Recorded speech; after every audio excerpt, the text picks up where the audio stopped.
Well, and look, talk about classic business. The president got very upset this morning at a briefing because someone brought up on the stock market, on Wall Street right now, there's an acronym going around, TARCO. Trump always chickens out when it comes to the negotiations on tariffs or anything else.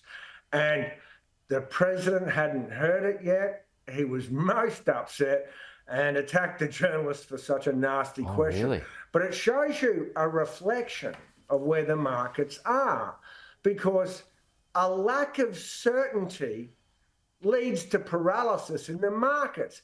And this is particularly hitting the mom and pop small businesses, because, you know, an Amazon or a Walmart can plan for tariffs, no tariffs, absorb the costs, pass on the costs. A mum and dad small business, they need to start ordering stuff now. And do they order it now? And how much does it cost? And what's it going to cost later? So this really has struck at the very heart of the Trump administration's entire economic plan. All right, now let's still Trump related, but let's bring in Elon Musk now. Well, presumably the two are still friends. They're just not in any kind of working relationship now after Elon's tenure as the head of Doge. The government efficiency section he's left to go back to the private sector. Looking back at Doge though, was it a success? What did it do? What did it find? Michael?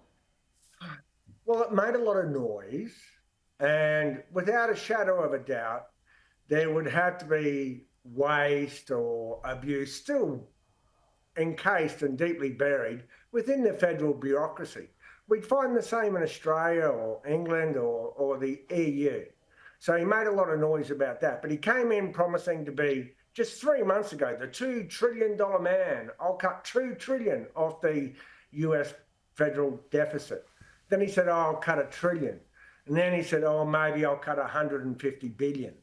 So meanwhile, more than 100,000 federal employees have either been axed or told that they're under threat. So some of the fundamental functions of government, particularly in red states that voted for Trump, are being compromised. At the same time, investors in Tesla have seen their price of their stocks nosedive. So they wrote a letter of protest and demanded he come back to Tesla for at least 40 hours a week. But perhaps most telling is that on Sunday, Elon Musk went on a Sunday political talk show and said that Trump's signature piece of legislation, what the president calls the big, beautiful bill, was, according to Elon Musk, disappointing. And rather than helping the economy, would add 2 to 3 trillion to the federal deficit. Surprise, surprise, the next day, Musk tweeted or X'd that he was leaving the federal government. All right, we are out of time, Michael, but good to see you as always. We'll chat again soon.